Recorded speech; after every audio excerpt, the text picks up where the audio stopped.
esse ich noch ein Stück Pizza und wir gucken uns jetzt einen Film an. Viel Spaß! Torture chambers, secret passageways, vats of acid, and deadly vaults. In 1895, Chicago police unearthed horrific evidence of torture and multiple murders at the sprawling castle of H. Holmes. Masquerading under the guise of caring doctor, kind husband, and prominent businessman, H. Holmes was a contemporary monster, designing his buildings solely for the disposal of human bodies. Torture Doctor, Monster of 63rd Street. H. Holmes was America's first serial killer.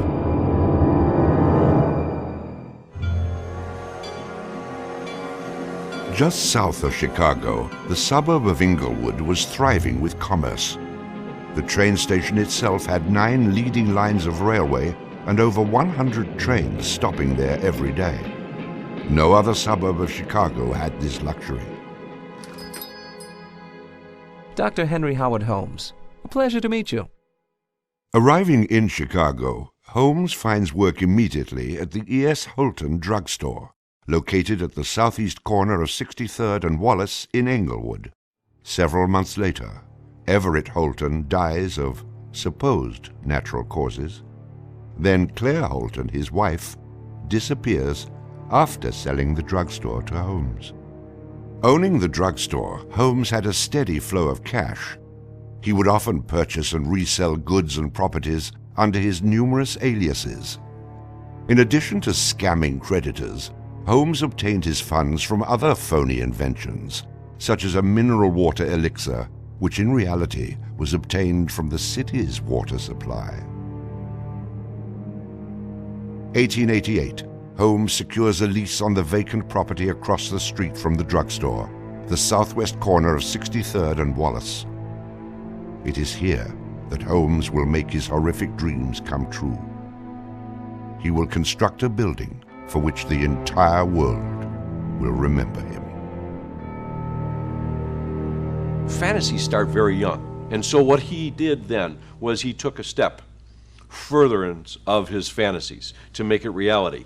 And probably, if we had done a little bit of investigation back then, we would have seen things like his plans, but not just plans for a building, because we'd expect to see architectural plans, but plans for his torture rooms. For the suburb of Englewood, the building Holmes is erecting at 63rd and Wallace is a massive construction project. Day after day, passers-by stop to gaze at the spectacle of the many laborers working together to create a magnificent new edifice in their neighborhood. Englewood residents were so impressed with the massive building that they named it the Castle. From its outward appearance, it seemed rather normal. But like the duality of Holmes, the exterior and interior of the building were extremely different. Holmes himself was the architect of the building. He was the only one who knew its design. There was this constant turnover of workers on the building. He would hire a mason to put in a wall and then fire the guy, or hire somebody to put in part of a staircase and then fire him. And there seemed to be several very sinister reasons behind that. One was he managed not to pay a lot of these people because he was always claiming that they were doing incompetent work. But the other, much more insidious reason was that no one except him really had a clear idea of what the structure of the interior of the house was. He had a huge bank vault installed in one of the rooms. And the way he did it was he put the vault in first while the building was under construction, and then built the room around it. And he bought this thing on credit and then refused to pay for it. The bank company said they were going to repossess the vault. Holmes said, well, come on in and do, but if you damage my building in any way, I'm going to sue you for everything you're worth. The bottom floor of the castle housed a pharmacy, jewelry store, barber shop, restaurant, and a blacksmith shop. Behind this innocent facade was a Gothic house of horrors, designed by the mind of a monster.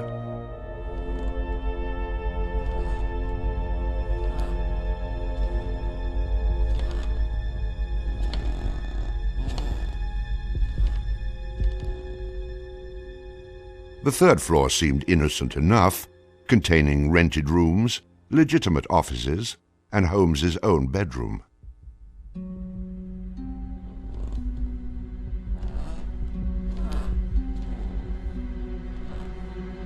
But it was the second floor that contained 35 rooms, many specifically designed as killing chambers.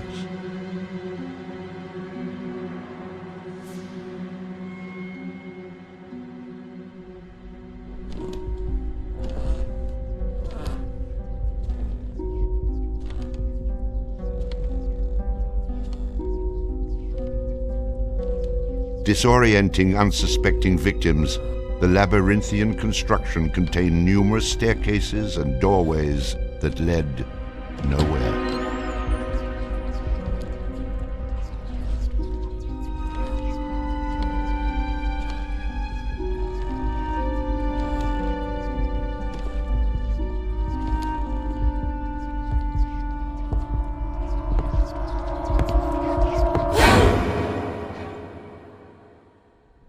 For a quick method of hiding a victim's body, a concealed greased chute and trapdoor led directly into the basement of the castle. Krasser Scheiß, oder?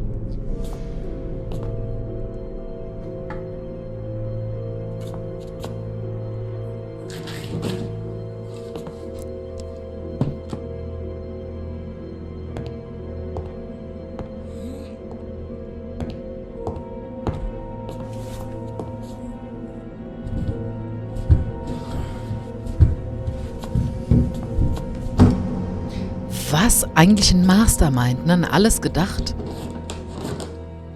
Unglaublich, wirklich. Unfassbar. Ich meine, das ist schon sehr kreativ, aber es ist halt sehr krank. The basement held the most terrifying rooms, resembling a medieval torture dungeon. Acid vats, quicklime pits, and a crematorium disguised as a glass-bending furnace were Holmes's favorite methods of immediate body disposal. Puh.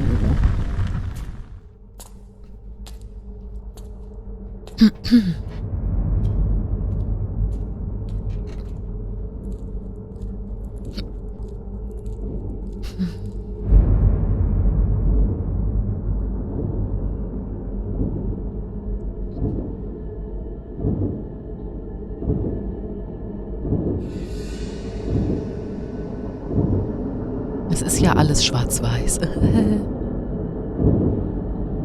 Die bewegt ihren Fuß selbst.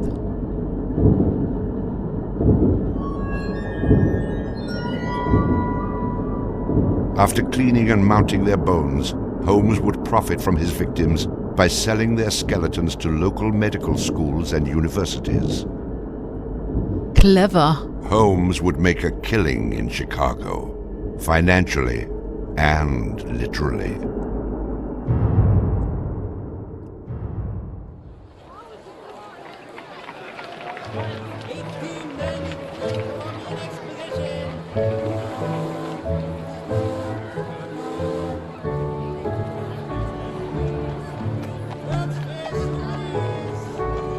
Wie kam das denn raus? Das würde mich auch mal interessieren. May 1st, 1893, the world's Columbian Exposition is open to the public in Chicago. Spanning 600 acres, sprawled out along beautiful Lake Michigan, the magnificent fair is a monumental sight to behold. Over 20 million people from around the world would attend the dazzling World's Fair between May 1st and October 30th, 1893. Mhm.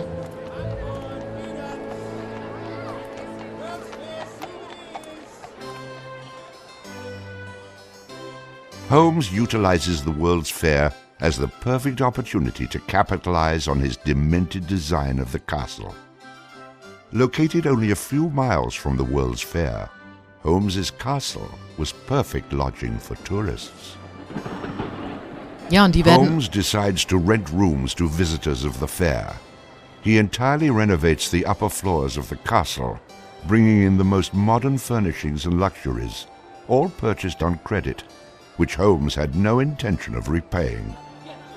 Und die werden auch nicht so schnell vermisst. In addition to placing newspaper ads for rooms to rent, Holmes visited the fair with several of Benjamin Peitzel's children, preying on elderly women who flaunted their wealth, making sure he invited them back to the castle for a warm night's stay in a soft bed. They're not calling their relatives, telling them where they're at. They just know that they're going to Chicago to see the Columbian Exposition. Perfect victims, because they're unknown in the city. Their relatives, wherever they came from, know that they were coming to Chicago, and they never came back.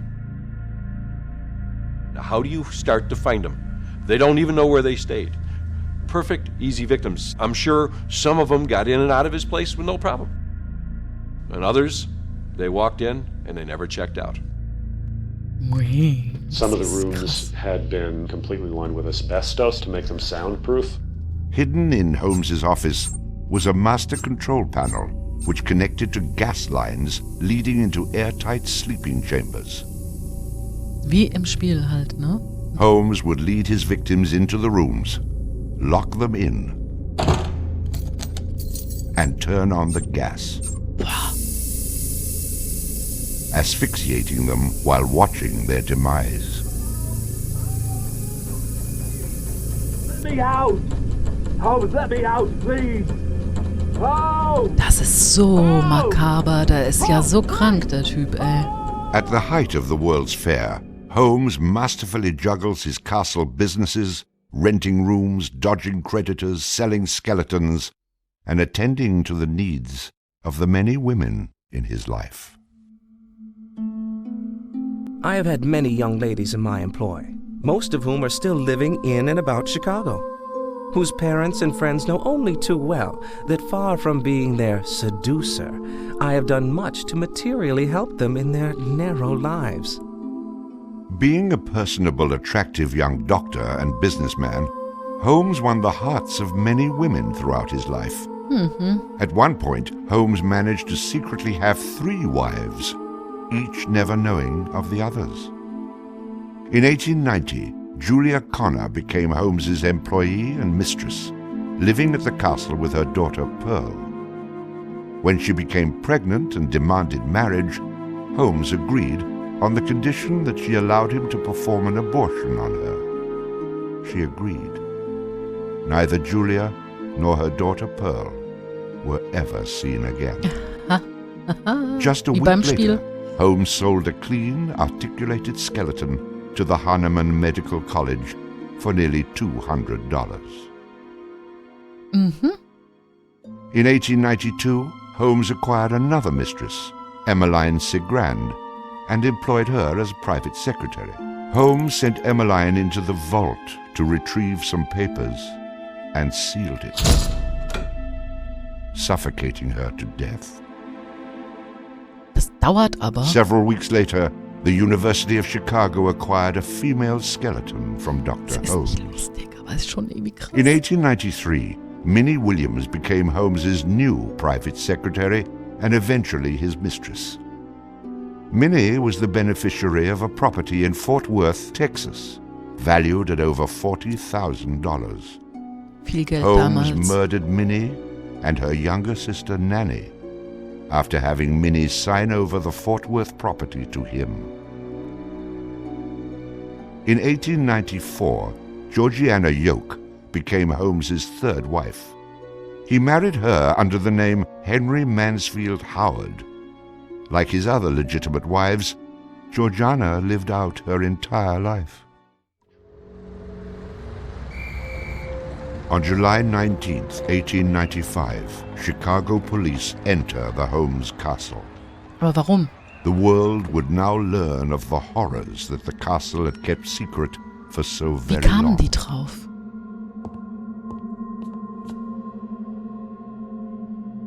As disoriented detectives and police searched the upper floors of the castle, the true depths of Holmes's evil were waiting in the basement.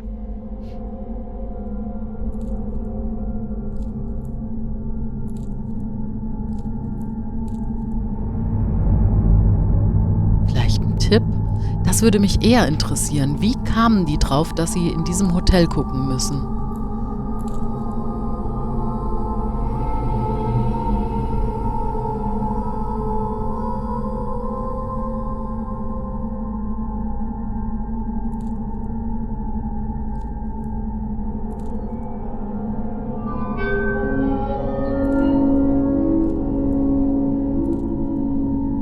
Gut, das haben die jetzt ein bisschen spannend aufgezogen. Ne? Eine nachgestellte Szene mit, hurra, wir entdecken die schlimmste Folterkammer in Amerika.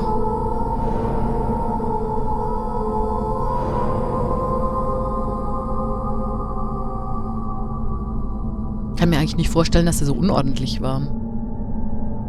Among the death devices in the basement of the castle, investigators find piles of mixed human and animal bones, bloody women's undergarments, and a wooden dissection table saturated with dried blood. Okay, dann doch. Da nicht so akkurat wie seine Bauvorhaben und seine Pläne. Na, wenn du da schon so akkurat und penibel bist. Chicago police were inundated with names of people reported missing from the World's Fair. 50 missing people were eventually traced to the Castle of Horrors. The evidence, blood and bones found in the basement posed a problem for 19th century criminal investigative techniques. It was very difficult to go and identify even the bones as being human in origin, because with the very small fragments you didn't have enough of the identifying characteristics to be able to make that ID.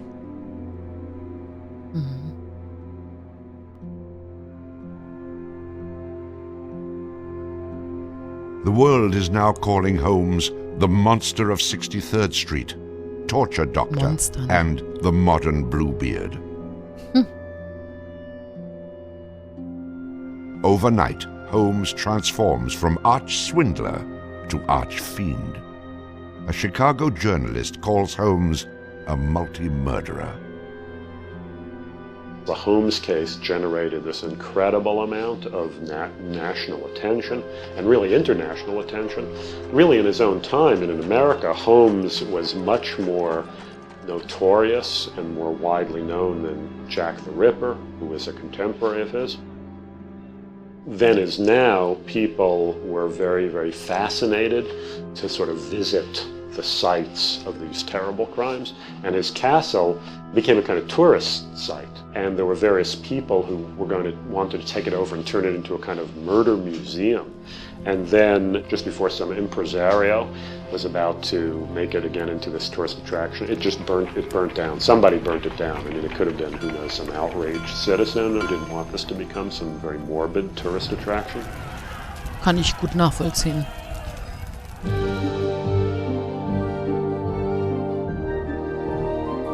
Das ist ja reiner Voyeurismus. Holmes' trial was kind of the O.J. Simpson trial of the day. It just generated this huge amount of publicity. The case had become a kind of national obsession. Of course, there wasn't CNN or Court TV back then, so it couldn't be covered quite as relentlessly, but it was covered very, very extensively. There were true crime books and pamphlets and all kinds of stuff.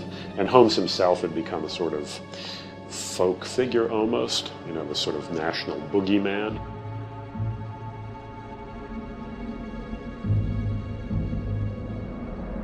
Ist Home guilty? Nö.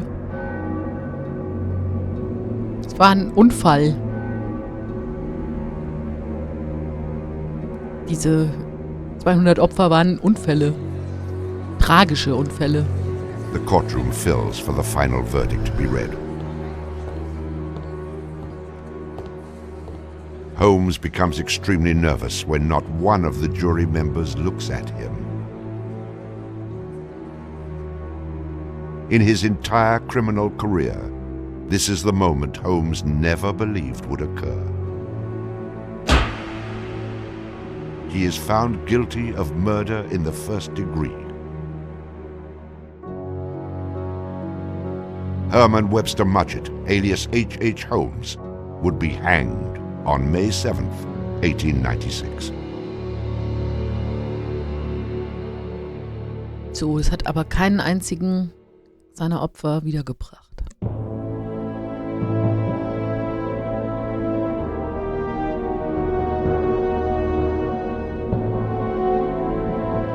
Also er hat es nicht gestanden. Dann scheinbar.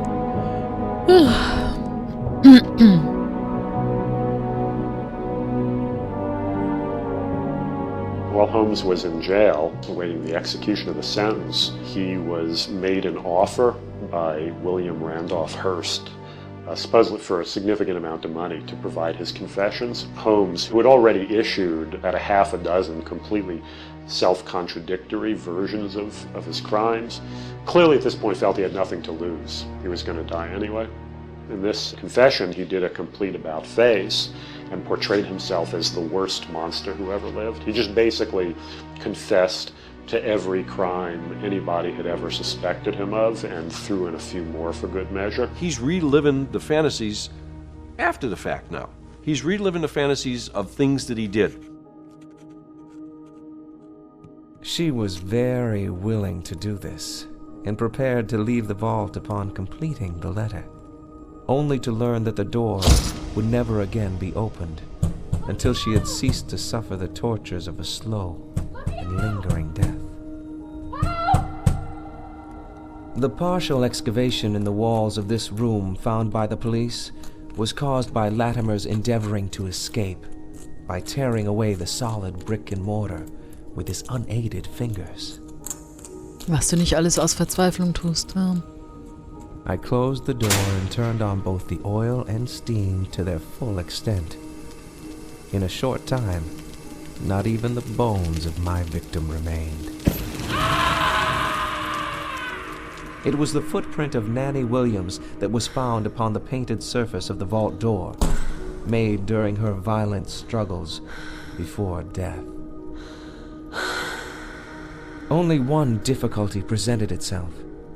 It was necessary for me to kill him in such a manner that no struggle or movement of his body should occur. I overcame this difficulty by first binding him hand and foot, and having done this, I proceeded to burn him alive by saturating his clothing and his face with benzene and igniting it with a match.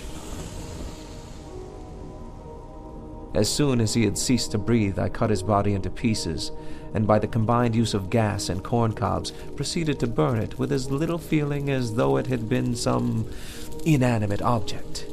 Was hat dich denn dazu werden lassen? I immediately took them to the Vincent Street house and compelled them to get within the large trunk, through the cover of which I had made a small opening and ended their lives by connecting the gas with the trunk. Das muss doch auch Inspiration für Saw gewesen sein. And the viewing of their little blackened and distorted faces. Krass. Then the digging of their shallow graves in the basement of the house. The ruthless stripping off of their clothing and the burial without a particle of covering save the cold earth. Unfassbar. I am convinced that since my imprisonment, I have changed woefully and gruesomely from what I was formerly in feature and figure. My features are assuming a pronounced satanical cast. My head and face are gradually assuming an elongated shape. I believe fully that I am growing to resemble the devil. Ja, da hat er eine Legende aus sich gemacht damit. Mit diesen Worten.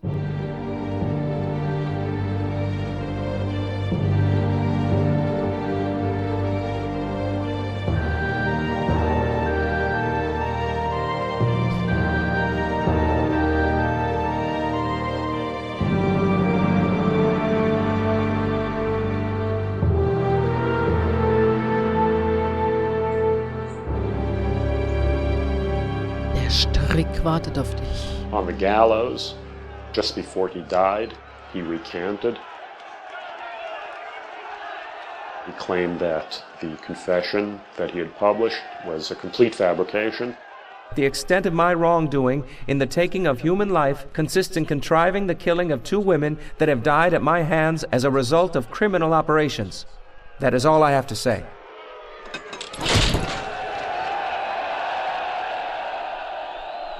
H. Holmes is hanged on Thursday, May 7th, 1896, just 9 days before his 35th birthday. At 10:25 a.m., he is pronounced dead. He was very concerned that after his execution, his body would be dug up either by medical men seeking to dissect his brain and find out what made him tick, or just ghoulish sort of von Leuten wie dir, ne? souvenir hunters. And he requested that he be buried within a big slab of concrete, which he actually was. One of the things about Holmes is that nobody knows for sure how many people he actually killed. Although in my researches, which were pretty, I feel, thorough and extensive, it seemed very clear to me that he murdered at least 9 people. There have been stories that he killed 50, 100, countless people, particularly in Chicago at the height of the World's Fair. Würde ja auch die Skelette erklären, die er gesellt hat, ne? Ist ja nachweislich, dass er die verkauft hat. How many people did Holmes actually murder? Most likely, no one will ever know. Holmes and the many other people that came in contact with him are long gone, having taken the answers with them to their graves. I was born with the devil in me. I could not help the fact that I was a murderer no more than the poet can help the inspiration to sing. Das kennen wir ja schon. I was born with the evil one standing as my sponsor beside the bed where I was ushered into the world. And he has been with me since. Das ist zu einfach. Nein. Er war ein Mensch und es waren menschliche Taten. Ja, und der Mensch hat Abgründe. Rede dich nicht mit dem Teufel heraus. Hui. Das war The Devil in Me. Eine Bonusgeschichte. Ja. Genau. Hast du was zu sagen? Ich glaube, wir können das nicht freikaufen. Die hinter den Kulissen der Mörderburg. Sieh dir eine kurze Dokumentation über das Design der Mörderburg an. Wollen wir das noch machen und dann beenden wir den Stream. Au!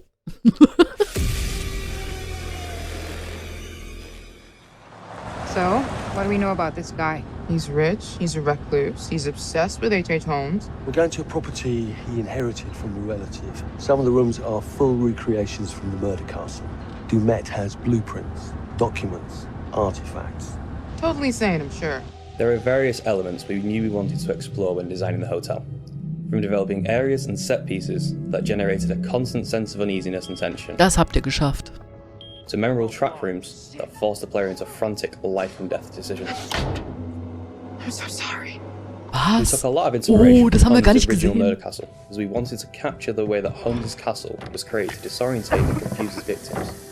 Welcome to the World's Fair Hotel. As cunning as Dumet is, not everything in his castle runs like clockwork anymore. His operation has become so vast that he can't maintain everything, and the Lonic crew have turned up at just the right time to exploit that.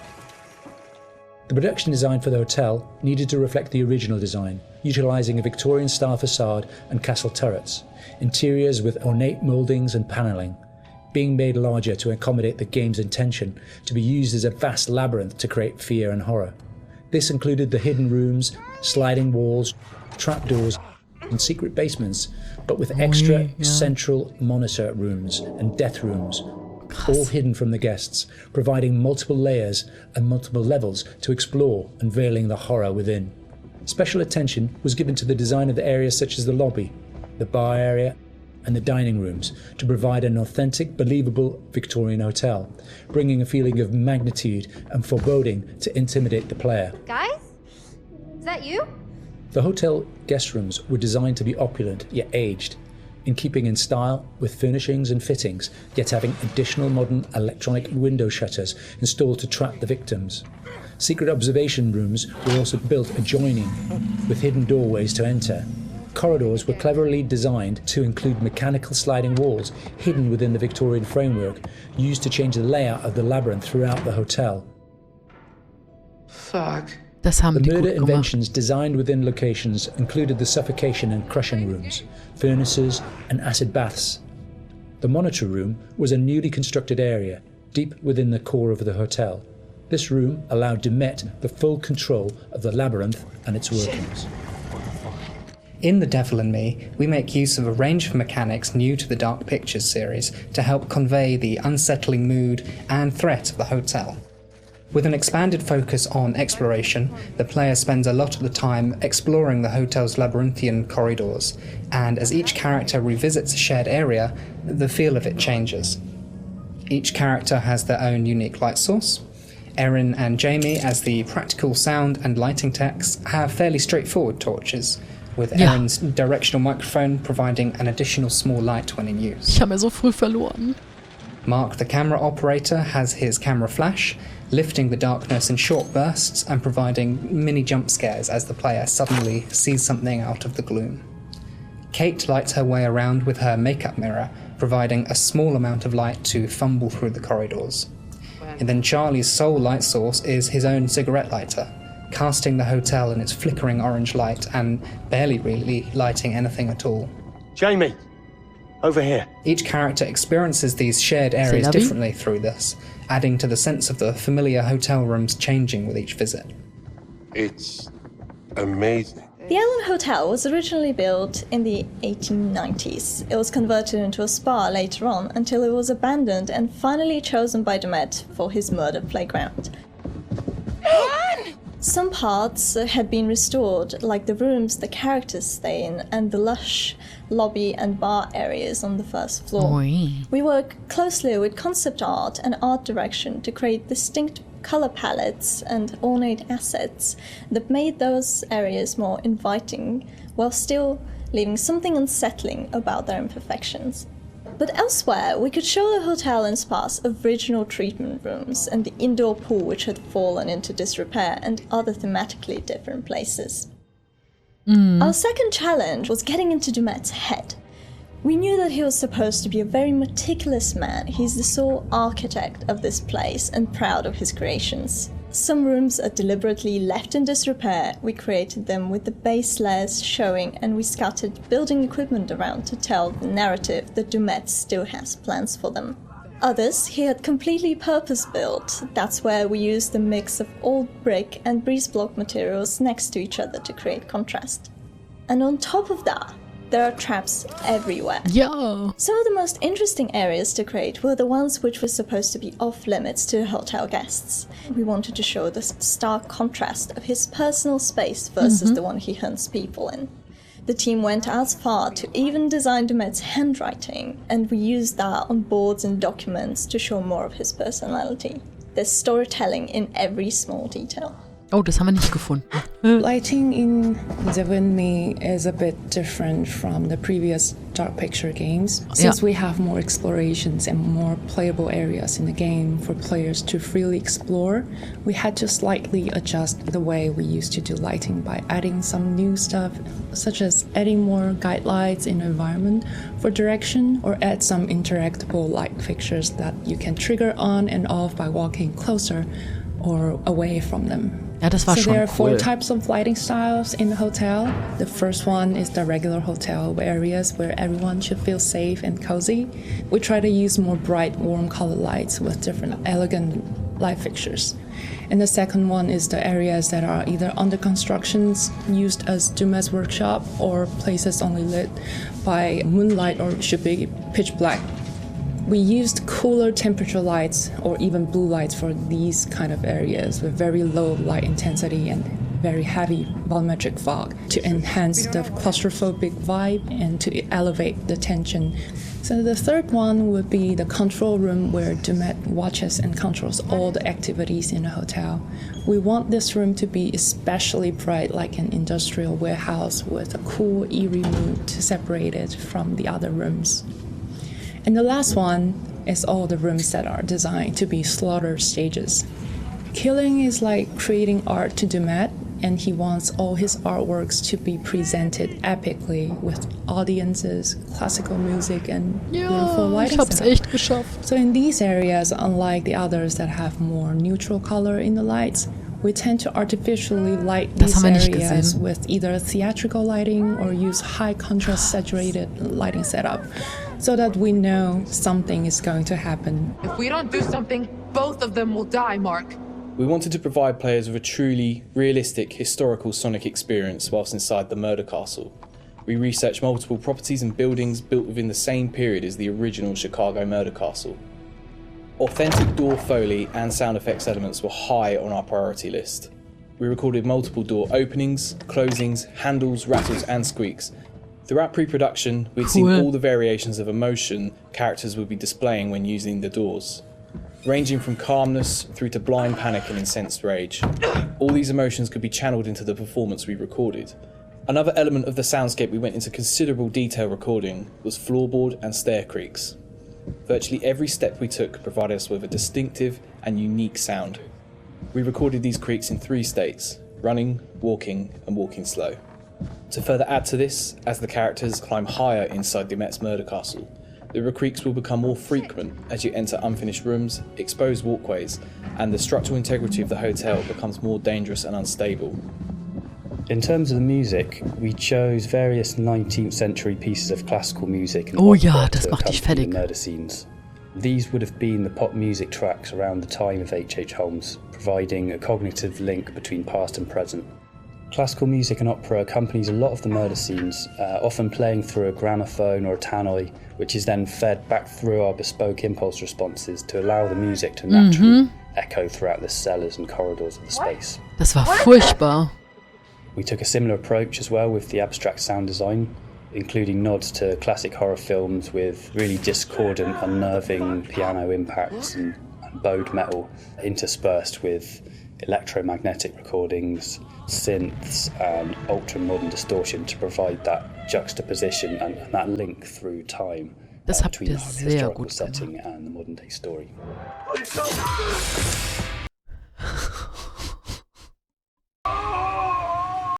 Was ist denn jetzt los?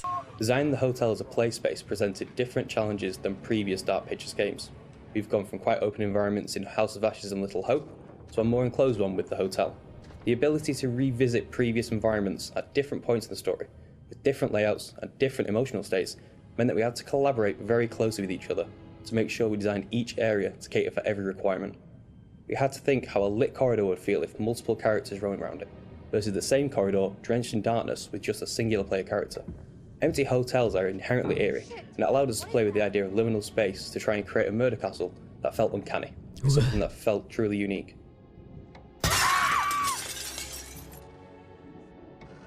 It's me! Get in here! Jamie? Thank God. Ja, das hatten wir genauso. Okay, ja.